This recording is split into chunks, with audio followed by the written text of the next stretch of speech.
All right, friends, so glad you came and joined me here today to make some cutting boards. But you're asking yourself, how am I going to make a cool, unique, original, creative cutting board? The space is filled with them, right? You go on YouTube, online, there's 1,000 cutting boards. And that's what's cool about cutting boards is there's a million ways you can make it. But if you're trying to come up with something unique, how are you going to do that, right? Or a little more creative. So, like I did in the last video, what did I talk about? The simple hub that I made for the vacuum system. We designed that hub without ever going online and looking at any ideas. And then after we kind of designed it, then I went on and saw what other people were doing and actually found one or two people doing the same thing I came up with. You can go back and look at that video and adding some of their contributions to it, to the idea that I felt like I originally came up with before I looked. So try to be original by doing your own work.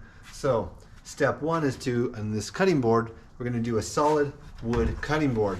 So right there we're going to get simpler. We're not going to have a million cuts through it, twists and bends and inlays, all this crazy stuff that you can see online. That's cool. That's another way to be original.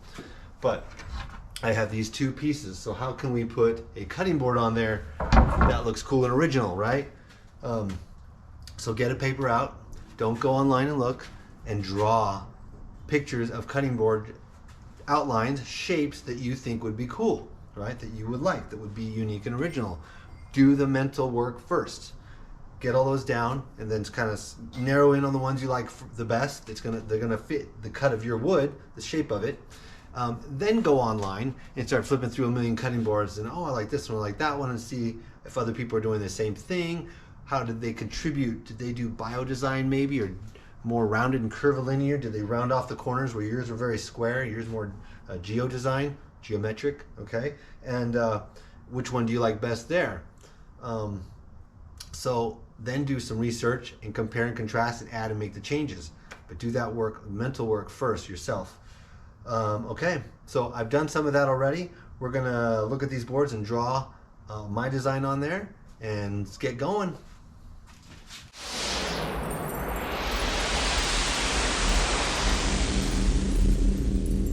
Of course, friends, at any time, feel free to click on that subscribe button and like and the notification bell and all that stuff, because you love what you're seeing, you love what you're hearing, and this is going to help you out and be a better creator.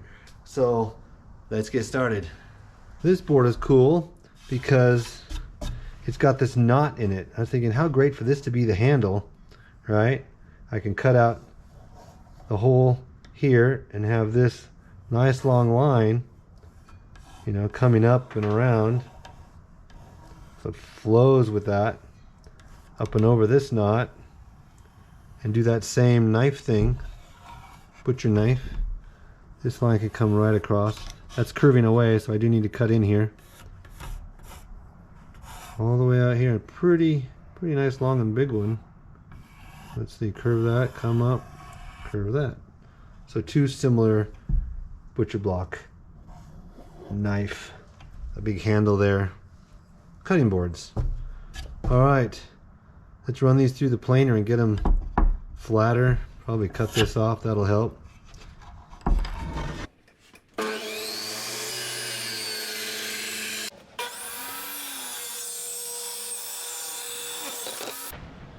I discovered this end is thicker, so we're going to cut this off so it'll be easier in the planer.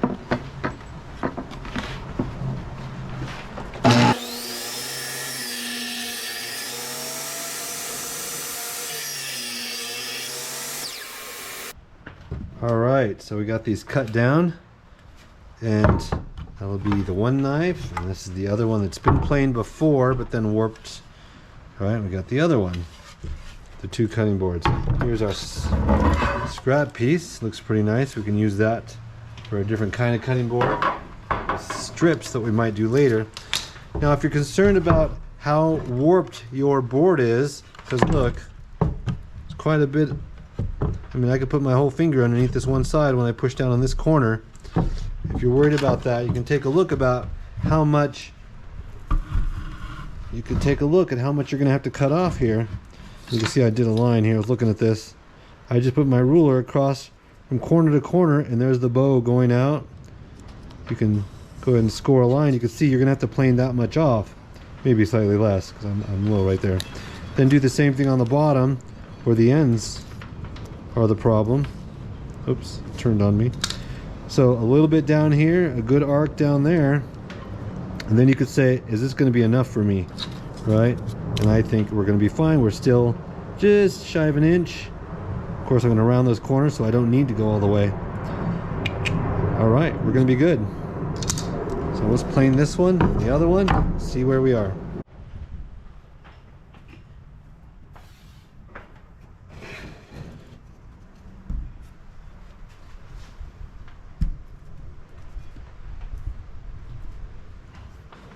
Okay, so I'm gonna run this through the planer. Of course, I've got a planing sled because as it goes through, it'll change its position. So we need to hold it halfway between this rock and that rock.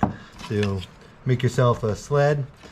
If you're not sure how to do that, you can go online and look. But it's simple as a long board that can hold the whole surface of your piece and a stop to hold it back there from sliding off. And then you need some little pieces, wedges, you know, scrap wood that you can put under it, and you want to split half the difference between both sides. So you see how high this goes up, drop it about halfway down and put your wedge in, and put a wedge in over here. Oh, that looks like, see, it doesn't wobble at all. That's all you do. Take your other scraps for the next time, and we run it through. It's pushed back here, shouldn't wobble. The machine can push down on all this and hopefully even it all out beautifully. Let's do it.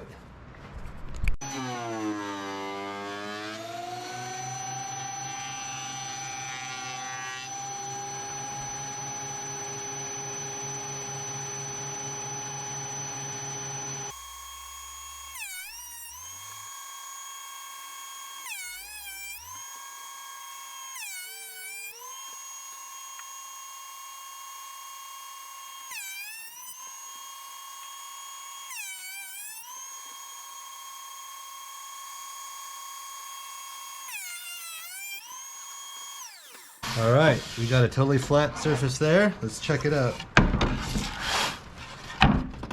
No wobble. See?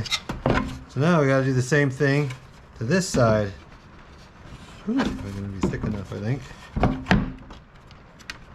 Well, with that flat, we don't need the shims anymore. We can just put it on this and go. Let's do it.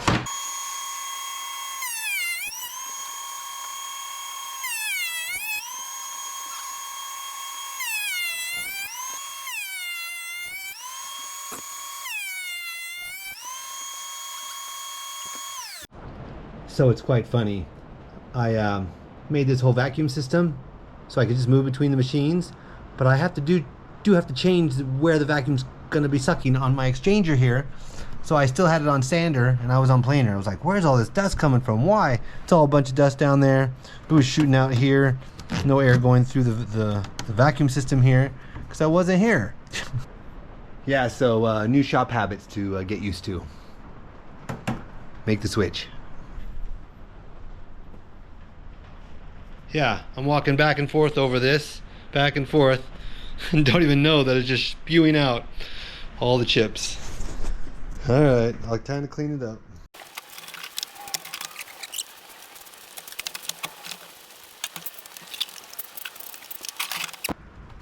All right, so there we go.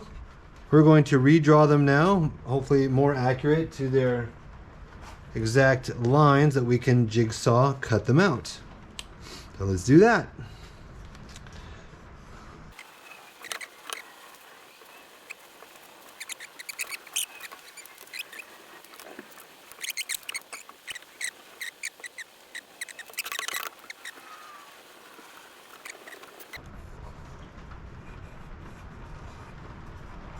That is a little smaller. Okay, like that better.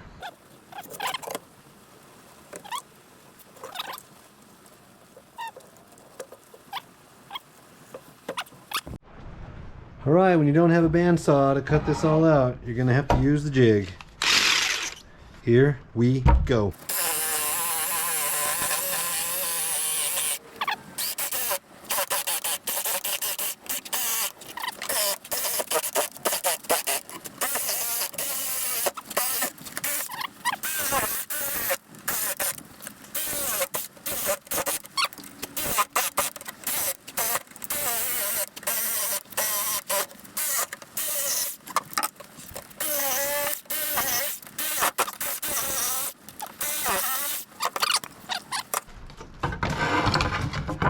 Okay, let's do this other one, same way.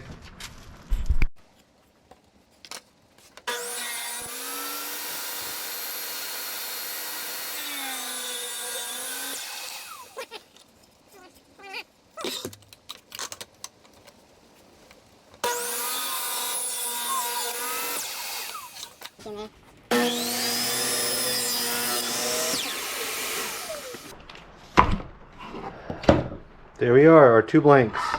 Just got to cut the hole there, router all the edges, do some sanding.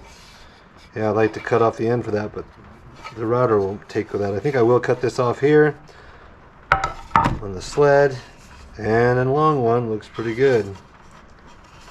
Got a hole in there, that's fun actually, and I'll probably cut that off too.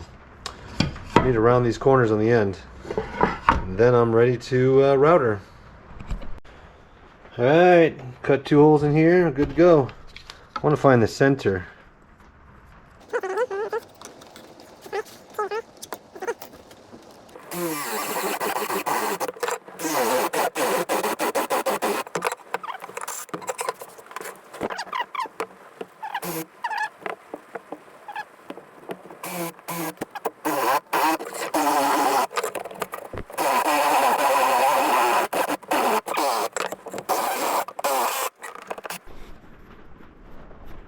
Not super clean.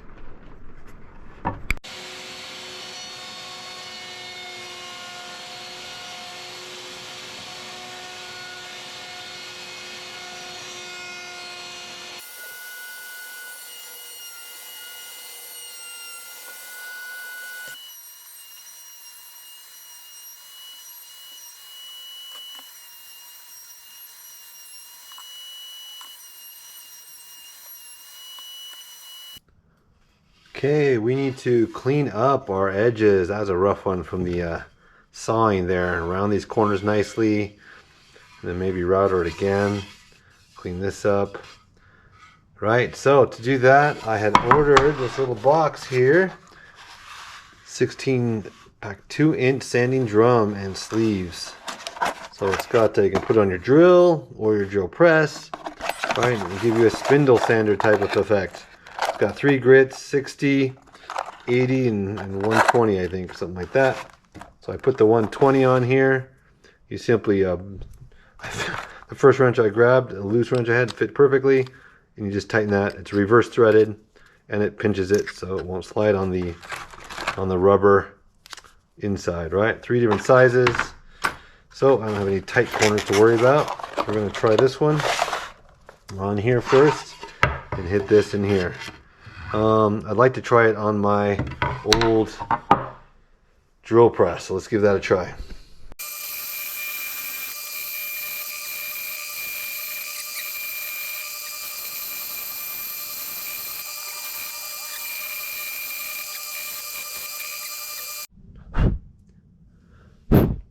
Well, that worked great, smoothing out these inside edges, all rounded nice, and out here, inside there.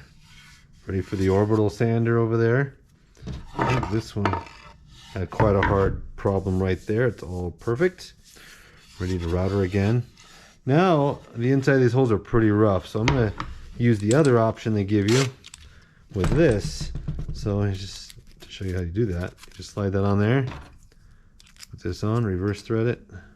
I'm going the wrong way. Reverse thread. Pinch it so it doesn't spin. There you go. Oh, still slides a little bit, so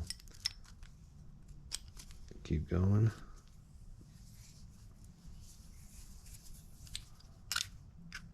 That doesn't move. Put it on your drill. Let's give it a try like this. This one's got some little rings in there. Not so perfect, so let's see if we can clean it up.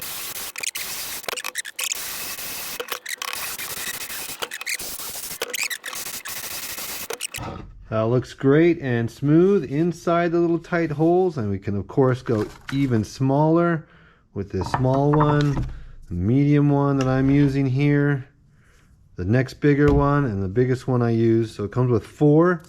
Definitely like this product. Definitely going to be using it a lot for anything that's rounded and custom work that I'm doing. So again, sold on Amazon. There's the image you want to look at, the product. Check it out. Line 10 Tools, L-I-N-E, Line 10 Tools. Part number SD62619. Yeah, set of, it says 16 packs, 16 parts to it with all the sandpapers. Because there's 3 different levels of sandpaper and 4 for each size, right? For each 4 size. So it's in the my links below. Click on the description and it'll be in there if you're interested in getting that on Amazon. And that helps me out a little bit. Not much for a simple, cheap thing like this, but check it out. That won't take but a second, I'm sure, at this level.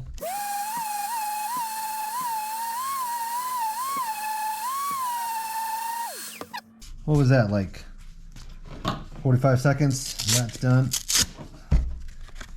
That was pretty strong. All right. And we'll work our way up and get the whole thing up to probably the 320. And we'll raise the grain, sand it again, and be done. Oil it. All right, now we're just gonna sand all these up. This is 120.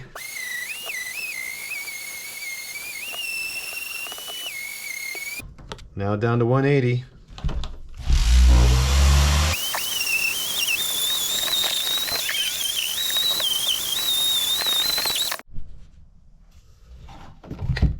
$240.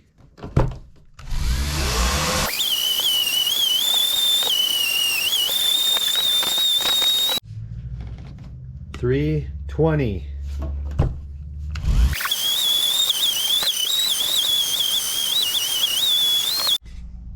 All right, these are looking great and they are smoother than a baby's butt. That's what my dad used to say. Super soft at 320. We are going to now go get them wet, let that water soak in, leave it out, and do what they call raising the grain. And that will look, any thing left will pop up with the water, and we'll sand it, a final sanding with a 400 grit, and that'll be done. We'll oil it up with the Butcher Block oil, and man, look at those lines. It's gonna be beautiful. Very light right now. I'm gonna show you what happens after a year, what it looks like. It's really cool. Check this out. See, bam. After 3 years, 4 years, one of the first ones I ever made. Little handle there. Yep, it's even warped. See that angle? Yeah, you could. But what's cool thing is it definitely gets darker over time. You could see that. But the knife marks all over it are very faint. You can hardly see because that wood is so hard. It doesn't get all cut up and beat up like a softer wood might. So it's cool to have a cutting board made out of cherry and all those beautiful lines in there. Gotta love it. So we went and got these wet. As you can see, it does make them a little darker, but that white contrast too. So over time, they are gonna get dark like this other one and look really beautiful. So people can tell if you've had it hanging there in your kitchen for a long time. All right, so this is drying up. I can feel some of the roughness already, some spots pushing up the grain. And then we're gonna sand it and be done. We'll go put some Butcher Block oil on there. Done. Final 400 grit. Here we go.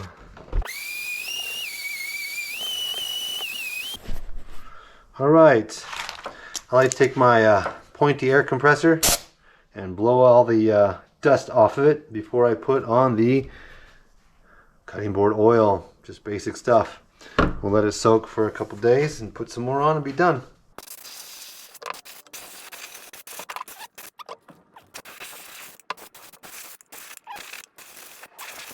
Looks like that's it.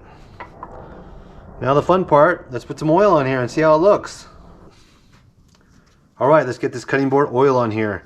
Now ideally you want to soak this for a couple hours, just totally underwater, under oil in this stuff. But I don't have a big bucket and I don't have this much oil. So a second option for a brand new cutting board. If you're gonna do a retreat one that you already have, you just need to put some on there, wipe it around, let it sit for an hour, wipe it off. But for the first time, we want it to soak in deep so it can last a while. We need to get a lot on there and then just let it soak, right? That's what we're gonna do.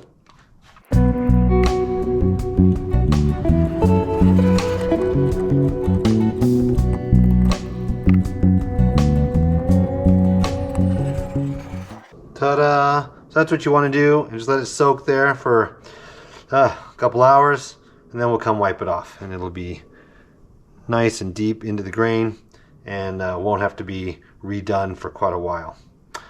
All right, when this is done, let's take it in and do a final in the kitchen montage video cool thing at the end of every video. Let's do it.